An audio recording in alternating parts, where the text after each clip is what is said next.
Hello everyone, welcome back to my channel study with Sapna. So students, जैसा कि आप सब जानते हैं, हम यूकेपीएससी असिस्टेंट अकाउंटेंट के लिए प्रिपेयर कर रहे हैं, जिसमें हमने स्टार्ट करी है हमारी unit number 6 taxation, laws and auditing. यहाँ पर लॉ को हम डिस्कस करने वाले हैं और हमने स्टार्ट किया है हमारा सेल्स ऑफ गुड्स एक्ट। इसमें जैसे कि काफ़ी सारे एक्ट्स हैं, कॉन्ट्रैक्ट एक्ट भी है। इसके कुछ लेक्चर्स आपको यूट्यूब पर मेरे चैनल पर मिल जाएंगे, डिस्क्रिप्शन बॉक्स में उसका लिंक होगा, जाकर देखिए। ऑडिटिंग के लेक्चर्स भी आपको यूपीपीसीएल सीरीज में मिल जाएंगे, इसका भी लिंक मैं आपको डिस्क्रिप्शन में प्रोवाइड कर दूंगी। टैक्सेशन की बात करें तो जितना पोर्शन टैक्सेशन का यूपीपीसीएल में पूछा गया था वो मैंने कवर कराया हुआ है। थोड़े बहुत चेंजेस हैं, ज़्यादा नहीं है, तो थोड़ी सी चीज़ें आप वेरीफाई कर सकते हैं और इन कोर्सेज से भी आप क्या कर सकते हैं, टैक्सेशन कंप्लीट कर सकते हैं। सो यहाँ पर हम जो स्टार्ट करने वाले वो है लॉ, और इसके कुछ लेक्चर्स ऑलरेडी अपलोडेड हैं। हमने काफ़ी सारी चीज़ें कवर कर ली हैं। डिस्क्रिप्शन बॉक्स में आपको लिंक मिल जाएगा, हर एक चीज़ आपको वहाँ प्रोवाइडेड है, तो आप लिंक्स पे क्लिक करके वीडियोस को देख सकते हैं, अपनी प्रिपरेशन स्टार्ट कर सकते हैं। तो चलिए आज का लेक्चर स्टार्ट करते हैं। ये कुछ लॉज हैं, कुछ एक्ट हैं जो लॉ यूनिट के अंदर पूछे जाएंगे। इंडियन कॉन्ट्रैक्ट एक्ट में बता चुकी हूँ, 5 लेक्चर्स अपलोडेड हैं और भी लेक्चर्स अपलोड कर दिए जाएंगे। सेल्स ऑफ गुड्स एक्ट का लेक्चर्स चल रहे हैं और धीरे धीरे बाकी एक्ट्स को भी ऐड कर दिया जाएगा। यहाँ पर हम बेसिक्स कवर कर चुके थे, ये सारी की सारी चीज़ें हमने पढ़ ली हैं। इसके बाद हमने डिस्कस किया था कंडीशन एंड वारंटी। कंडीशन हमने कहा था जो मेन पर्पस से कॉन्ट्रैक्ट के जो मेन पर्पस होता है, जिस पर्पस से आपने कॉन्ट्रैक्ट बनाया है, उसे हम कहते हैं कंडीशन। ठीक है। वारंटी होता है जो कोलेट्रल होता है मेन पर्पस के, यानी कि जो मेन कंडीशन आपने रखी थी उसके साथ कोई और ऐसी कंडीशन जिसके ब्रीच होने पर आप सिर्फ और सिर्फ डैमेजेस को क्लेम कर सकते हैं। यहाँ अगर कॉन्ट्रैक्ट ब्रीच होता है तो आपके पास पावर है कि आप कॉन्ट्रैक्ट को कैंसिल कर सकते हैं, रेपुडिएट कर सकते हैं। तो ये पॉइंट्स की हमने बात करी थी। हमने यहाँ पे काफ़ी सारे एग्जाम्पल्स भी देखे थे और हमने इसके डिफरेंस को भी पढ़ा था। आज के लेक्चर में हम बात करने वाले हैं express and implied conditions and warranties. देखिए, कंडीशंस एंड वारंटीज आपको अच्छे से क्लियर है। अब ये जो कंडीशन एंड वारंटीज होती हैं ये एक्सप्रेस भी की जा सकती हैं और कुछ इम्प्लाइड होती हैं। एक्सप्रेस तो आपको पता है, जिसमें आपने स्पेशली मेंशन कर दिया पर्टिकुलर पॉइंट को। जैसे हमने एग्जाम्पल लिया था, अगर आप टीवी सेट खरीदने जा रहे हैं तो आप सेलर को स्पेशली मेंशन कर रहे हैं कि मुझे एक ऐसा टीवी सेट चाहिए जिसमें इंटरनेट कनेक्टिविटी हो, यानी कि मैं एक स्मार्ट टीवी डिमांड कर रही हूँ। अगर आपको घर जाके पता चले कि भाई इसमें इंटरनेट कनेक्ट नहीं होता है, ये स्मार्ट टीवी नहीं है, तो इस केस में आप क्या कर रहे हैं, आप कंडीशंस का ब्रीच कर रहे हैं। इस चीज़ को आपने स्पेशली मेंशन कर दिया, ये है आपका एक्सप्रेस कंडीशंस। ठीक है। अब कुछ ऐसी इम्प्लाइड कंडीशंस होती हैं जो कहती हैं कि आपको इन कंडीशंस को बताने की ज़रूरत नहीं है, लॉ आप पे इन कंडीशंस को इम्प्लाई करता है। ठीक है। So express conditions and warranties are those which are expressly provided in the contract. Implied conditions and warranties are those which the law implies into the contract unless the parties stipulate to the contrary. तो express conditions warranties का मतलब है जहां पर आप पूरी तरीके से हर एक बात को बता रहे हैं। इम्प्लाइड कंडीशन एंड वारंटीज का मतलब है कि कुछ चीज़ें ऐसी हैं जो आपको बोलने की ज़रूरत नहीं है, लॉ आपको इन्फोर्स करता है कि वो चीज़ें आपको अंडरस्टूड हो। अब क्या है वो चीज़ें, एक एक करके हम पढ़ेंगे। पहले हम कंडीशंस के बारे में बात करेंगे, उसके बाद हम वारंटीज के बारे में बात करेंगे। ठीक है, चलिए। तो ये मैंने आपको बता दिया, express and implied conditions, those which are agreed upon provided between the parties at the time of contract and are expressly provided in the contract. Implied conditions are those which are presumed by law. Law आपसे presume कराता है contract में present होने के लिए। अभी जो हम इम्प्लाइड कंडीशंस की बात कर रहे हैं, यानी कि which are presumed by law. Law कहता है कि इन चीज़ों को आपको प्रिज्यूम करना है, कहीं भी स्पेशली मेंशन करने की ज़रूरत नहीं है। क्या है ये पॉइंट्स? 7 इम्प्लाइड कंडीशंस हैं जो आपको पढ़नी है। पहली है condition as to title, next sale by sample, condition as to quality और fitness, condition as to wholesomeness, condition as to description, sale by sample as well as by description, condition as to merchantability। इन चीज़ों को हम discuss करेंगे। सबसे पहला है condition as to title, यानी कि अगर सपोज कीजिए आप किसी शॉप में जा रहे हैं सामान खरीदने के लिए, ये सेलर है, आप शॉप पे गए, आप जैसे हम टीवी का एग्जांपल लेते हैं, टीवी सेट खरीदने गए तो आप किसकी शॉप पे जाएंगे? आप इलेक्ट्रॉनिक शॉप पे जाएंगे, ठीक है। तो जब आप इस गुड्स को खरीदने जा रहे हैं, ये गुड्स की ओनरशिप किसके पास है? सेलर के पास है। और जब आप इस गुड्स को खरीद लेंगे तो ओनरशिप आपके पास आ जाएगी। अब क्या आप बायर से जाकर ये सवाल पूछते हैं कि भाई इसकी ओनरशिप, इसका टाइटल तुम्हारे पास है या नहीं? पूछते हैं ऐसा सवाल? किसी शॉप में जाकर सामान खरीदने से पहले आप ये पूछते हैं भाई ये जो सामान रखा हुआ है क्या ये तुम्हारा है? कभी नहीं पूछते।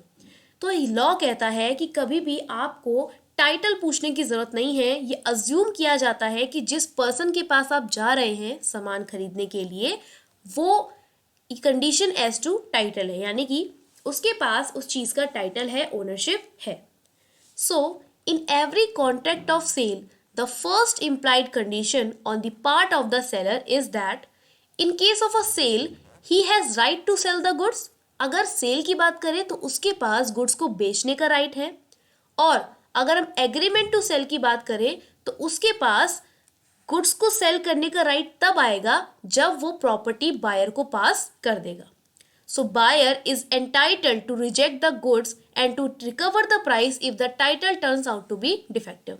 अगर पता चला कि जो टाइटल था वो डिफेक्टिव था, सेलर ने आपसे झूठ बोला था कि ये उसी का क्या है, ओनरशिप है, टाइटल है, अगर उसमें कोई डिफेक्ट पाया जाता है तो बायर क्या कर सकता है? गुड्स को रिजेक्ट कर सकता है, साथ ही साथ वो उस टाइटल के प्राइस को भी रिकवर कर सकता है। The first condition is condition as to title, ठीक है। एग्जाम्पल है A bought a tractor from another person B. A ने बी से क्या खरीदा? एक ट्रैक्टर खरीदा, ठीक है। ट्रैक्टर कैसे बनाया जाए समझ जाओ, ये ट्रैक्टर है, ठीक है ना। इतनी क्रिएटिविटी, इतनी स्किल्स है मेरी, ठीक है। ये ट्रैक्टर है। सो यहाँ पर person B had no title to the tractor. B के पास ना कोई टाइटल नहीं था। So person A then goes to use the tractor for 3 months। तो ए पर्सन ने क्या किया? इसको 3 महीने के लिए इस्तेमाल किया। 3 महीने बाद जो इसका लीगल ओनर है, ये लीगल ओनर था, ये देख रहा था कब से ये मेरा ट्रैक्टर यूज कर रहा है। ये गया, देखा, इसने पहचाना, इसने कहा भाई ये मेरा ट्रक है, तुम कहाँ, मेरा ट्रैक्टर है, तुम कहाँ ऐसे लेके घूम रहे हो, मुझे वापस करो। अब इस केस में क्या हुआ? लॉ ने ये कहा A is bound within the law to hand over the contract to the real owner of the contractor. यहाँ पे क्या हुआ? ए बाउंड करता है लॉ के अंदर, और यहाँ पर ए को क्या करना है? इस ट्रैक्टर को अपने रियल ओनर को देना है, जो कि सही बात है। जो रियल ओनर है उसके पास उसकी चीज होनी चाहिए। एंड ए के पास राइट है कि वो बी को सू कर सके, बी के ऊपर केस कर सके, जिससे कि वो क्या कर सके? प्राइसेस को रिकवर कर सके, जो प्राइस था उसे रिकवर कर सके और गुड्स को रिजेक्ट कर सके। तो देखिए अच्छी बात है, जिसकी ओनरशिप है उसको दे दो, और जिसे नुकसान हुआ है वो क्या कर सकता है? केस कर सकता है उस पर्सन पे जिस पर्सन की वजह से नुकसान हुआ, ठीक है। और क्या कर सकता है? अपने जो परचेज प्राइस है उसे रिकवर कर सकता है। नेक्स्ट कंडीशन आती है कंडीशन एज टू डिस्क्रिप्शन, ठीक है। कंडीशन एज टू डिस्क्रिप्शन, यानी कि कंडीशन एज टू डिस्क्रिप्शन का मतलब है कि जैसे कि आपने गुड्स को डिस्क्राइब किया है वैसे ही वो एक्चुअल में निकले, ठीक है। जैसे आप डिस्क्राइब कर रहे हैं किसी भी कंडीशन को, वो एक्चुअल में वैसे निकले, ठीक है। तो यहाँ पे बोला गया if there is a contract of sale of goods by description, a default implied condition is that these goods must be correspond with his description, यानी कि वो गुड्स डिस्क्रिप्शन से मैच होने चाहिए। जैसे कि कभी आपने ऑनलाइन शॉपिंग करी है, अगर अक्सर ये चीज़ देखने को मिलती है, कई बार हो जाता है ना, शुरू में बहुत ही केसेस हुए, अब तो फिर भी ठीक है। डिस्क्रिप्शन में लिखा होता है कि जो सुंदर सी ड्रेस है, ये देखो ये फ्रॉक है, बहुत सुंदर सा गाउन ये देखने को मिला और आपको पसंद आया तो आपने इसको ऑर्डर कर दिया, ठीक है, ये गाउन है। लिखा था कि भाई ये बिल्कुल ब्लैक कलर में है, आपका फेवरेट कलर है ब्लैक, आपने कहा ब्लैक कलर में है, मुझे तो यही चाहिए, पसंद भी आ रहा है, चलो ऑर्डर कर देते हैं। बट एक्चुअल में वो कैसा आया, ब्लू कलर का आया। सपोज ऐसा हो गया तो आपको कितना बुरा लगेगा, है ना। तो कहा गया है डिस्क्रिप्शन में जो चीज़ लिखी हुई है वो मैच करनी चाहिए आपके गुड्स के साथ, ठीक है। तो इसे हम कहेंगे कंडीशन एज टू डिस्क्रिप्शन। इस केस में the buyer is not bound to accept and pay for the goods which are not in accordance with the description of goods. अगर ये जो ड्रेस है वो डिस्क्रिप्शन से मैच नहीं हो रही है तो बायर क्या करेगा, इस एक्सेप्टेंस को रिजेक्ट कर देगा कि मुझे इस चीज़ को एक्सेप्ट नहीं करना, और पेमेंट करने से भी मना कर सकता है कि मैं पेमेंट नहीं करूँगा। एक और एग्जाम्पल यहाँ पे दिया है, suppose a ship was contracted to be sold. एक शिप का कॉन्ट्रैक्ट किया गया जिसे बेचा जाने वाला है as copper fastened vessel, but actually it was only partly copper fastened vessel, ठीक है। कहा गया कि ये जो शिप है इसके अंदर मतलब ये कॉपर की है, और यहाँ पर बाद में पाया गया कि ये सिर्फ और सिर्फ कुछ पार्ट कॉपर का थी। This means that the goods did not correspond to the description and hence they can be returned, or if the buyer took the goods he could claim damages for breach. Buyer क्या कर सकता है, damages के लिए claim कर सकता है अगर उसे लगे कि जो डिस्क्रिप्शन दिया गया था उससे आपके गुड्स मैच नहीं करते, ठीक है, समझ आया। चलिए इसके बाद हम बात करते हैं हमारे थर्ड टॉपिक को लेकर, यानी कि थर्ड कंडीशन है sale by sample. Sale by sample का मतलब है ये एक इम्प्लाइड कंडीशन है कि जो चीज़ आपको सैंपल में दिखाई गई है वो आपको एक्चुअली डिलीवर हो, सेल की जाए। जैसे आप सपोज कीजिए आप कोई शर्ट खरीदने गए, ठीक है, अपने बिजनेस के लिए आप शर्ट, अब क्लोथिंग के बिजनेस में आपको शर्ट्स लानी है, बच्चों के लिए बहुत सारे टॉप्स लाने हैं, टॉप वगैरह लेके आने हैं, और कुछ सूट्स लेके आने हैं, ये सब चीज़ें। आपने क्या क्या किया, आपने शर्ट का एक सैंपल देखा, आपने टॉप वगैरह का भी एक सैंपल देखा, सूट का भी एक सैंपल देखा, और ऑर्डर कर दिए इसके 100 ईच प्रोडक्ट, यहाँ पे भी 100 ऐड कर दिए, यहाँ पे भी 100, इतना प्रोडक्ट आपने ऑर्डर कर दिया। बट जब ये डिलीवर हुआ तो आपको पता चला कि सैंपल में जो उसने इतनी अच्छी क्वालिटी बताई थी वो एक्चुअल क्वालिटी इन सारे प्रोडक्ट्स की है ही नहीं। इस केस में यहाँ पर इम्प्लाइड कंडीशन जो थी सेल बाय सैंपल वो ब्रीच हो गई। So the bulk shall correspond with the sample in the quality. जो सैंपल आपको जो क्वालिटी आपको सैंपल में दिखाई गई थी वही आपके उस बल्क में होनी चाहिए। द बायर शैल हैव और shall be given a reasonable opportunity और chance of comparing the bulk with the sample. Buyer के पास यहाँ पर रीजनेबल अपॉर्चुनिटी है कि वो सैंपल को अपने बल्क के साथ कंपेयर कर सकता है, ठीक है ना, क्योंकि सैंपल देखकर ही तो पूरा का पूरा सामान ऑर्डर किया जाता है। So the goods shall be free from any defect that may render them unmerchantable which would not be apparent on a reasonable examination of the sample. तो यहाँ पर जो गुड्स है उन्हें shall be free from any defect that may render them unmerchantable. Goods कैसे होने चाहिए, free होने चाहिए किसी भी डिफेक्ट से, यानी कि ऐसे ना हो कि आप उन्हें आगे सेल ना कर सकें, ठीक है। अब एग्जांपल देखिए, company sells certain belts made up of a special material by sample for the Indian army. Indian army के लिए बेल्ट्स बनाई जा रही हैं जिसका सैंपल भेजा गया जो कि था स्पेशल मटेरियल का। इंडियन आर्मी वाले खुश हो गए कि चलो एक अच्छी क्वालिटी की बेल्ट हमें पहनने को मिलेगी। तो यहाँ पर इन्होंने क्या किया, इन्होंने ऑर्डर कर दिया बल्क में बेल्ट्स को, ठीक है। Now the belts are found to be made up of plastic of cheaper quality not discoverable by ordinary inspection.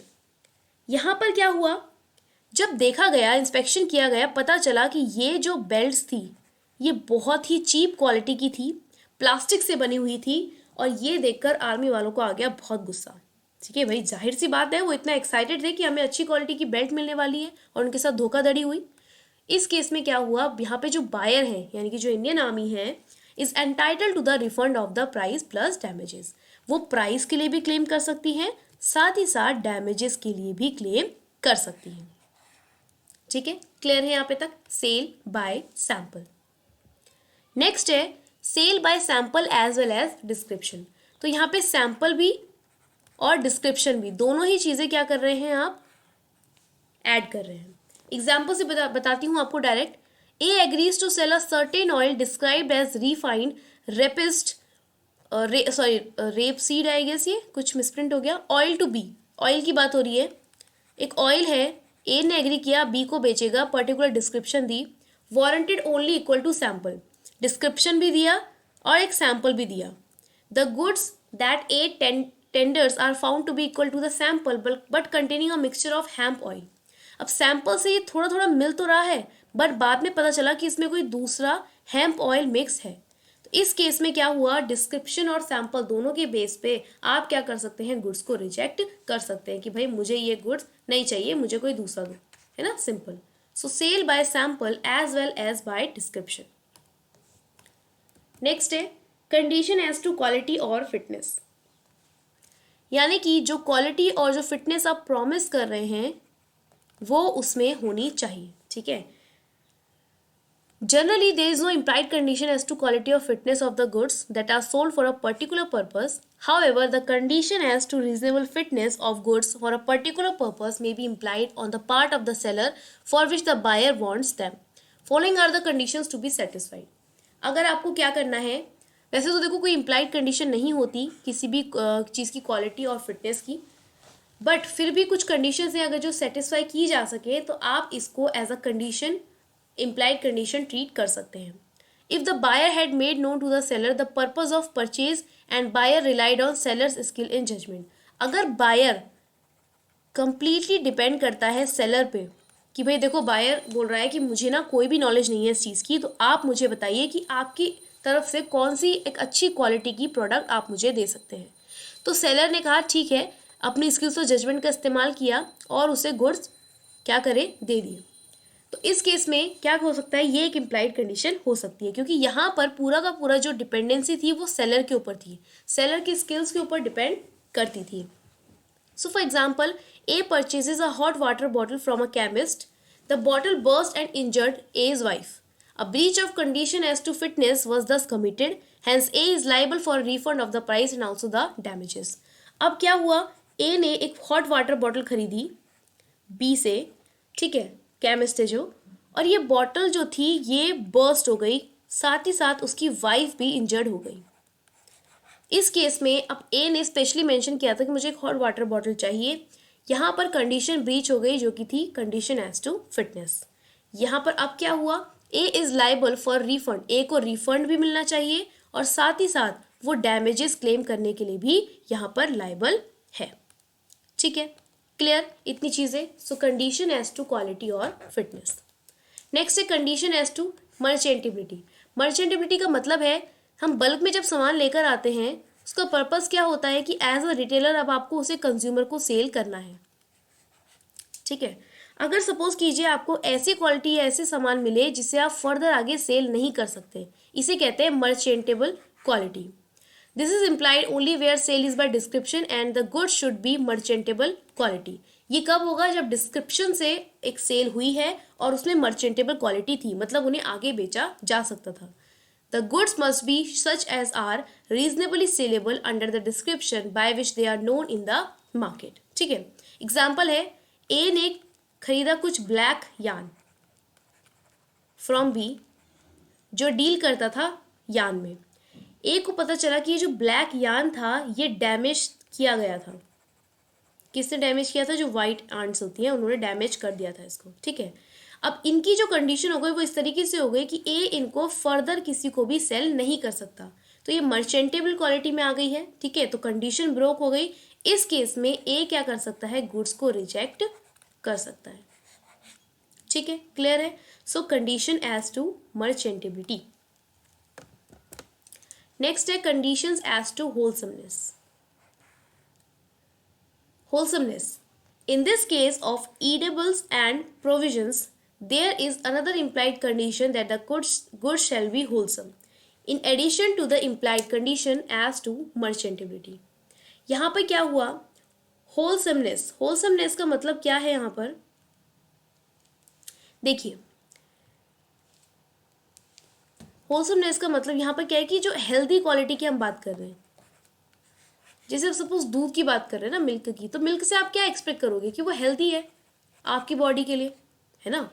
तो यहाँ पर क्या हुआ, ए ने सप्लाई किया बी को मिल्क।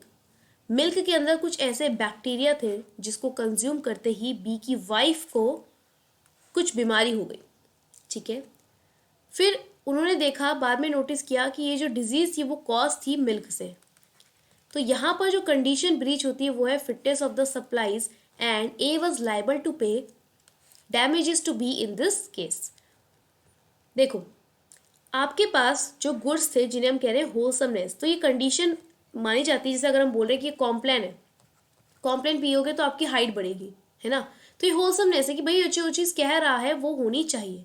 बट अगर उसे कंज्यूम करने से किसी की हेल्थ खराब हो जाती है तो इस केस में कंडीशन ब्रीच हो जाती है होलसमनेस वाली, और इस केस में आप क्या कर सकते हैं, आप डैमेजेस को क्लेम कर सकते हैं, ठीक है। So that is conditions as to wholesomeness.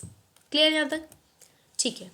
तो हमने आज क्या क्या पढ़ा, हमने पढ़ा इम्प्लाइड कंडीशंस, जिसमें हमने 7 कंसेप्ट्स को डिस्कवर किया। इसमें था सैंपल वाला, सैंपल, टाइटल, डिस्क्रिप्शन, मर्चेंटेबिलिटी,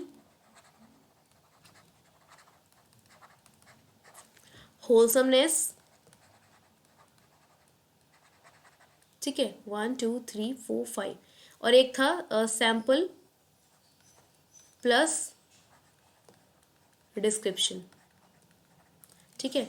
सो कितने हो गए, 1 2 3 4 5 6, और एक मुझे याद नहीं आ रहा है, तो देखते हैं क्या है। टाइटल, डिस्क्रिप्शन, सैंपल, डिस्क्रिप्शन, हाँ, quality, quality of fitness, quality और फिटनेस, ठीक है। तो ये 7 इम्प्लाइड कंडीशंस हमने पढ़ी। इसी के साथ हमने देखा एक्सप्रेस्ड कंडीशन, जिसको आप अच्छे से एक्सप्रेस कर देते हैं। इम्प्लाइड कंडीशंस जो लॉ इन्फोर्स करता है आपके ऊपर, है ना, जिनको लॉ आपके ऊपर इन्फोर्स करता है। अब जो नेक्स्ट लेक्चर है उसमें हम बात करेंगे इम्प्लाइड वारंटीज की, ठीक है। इम्प्लाइड वारंटीज की बात होगी नेक्स्ट लेक्चर में। सो मैंने आपको बता दिया है, डिस्क्रिप्शन में लिंक है, जितनी भी चीज़ें आपको ज़रूरी हैं यूकेपीएससी प्रिपरेशन के लिए वो मैंने लिंक आपको डिस्क्रिप्शन बॉक्स में डाल दिया है, उसे आप देखकर ज़रूर पढ़िए, ठीक है। साथ ही साथ अगर आप कोई कोर्स खरीदना चाहते हैं तो अफेयर्स विद बिजनेस हमारा ऐप है, उससे आप डिटेल कोर्स खरीद सकते हैं। लिंक आपको डिस्क्रिप्शन बॉक्स में मिल जाएगा। पीडीएफ के लिए टेलीग्राम चैनल ज्वाइन कर लीजिए, बहुत ही जल्द उसमें ये सोगा की कंप्लीट पीडीएफ आ जाएगी जैसे ही ये यूनिट कंप्लीट होगी, ठीक है। सो अगर आपको वीडियो पसंद आई है तो प्लीज़ वीडियो को लाइक कीजिए, और आप वीडियोस देखते हैं पर सब्सक्राइब नहीं करते तो आई रिक्वेस्ट यू ऑल कि पसंद आती है तो प्लीज़ सब्सक्राइब भी कीजिए, ताकि मैं ऐसे ही कंटेंट लाने के लिए मोटिवेटेड रहूँ। So please like this video, subscribe to my channel and share it with your friends. मिलेंगे नेक्स्ट वीडियो में, तब तक के लिए अपना ध्यान रखिए और अच्छे से पढ़ते रहिए। Bye bye, take care.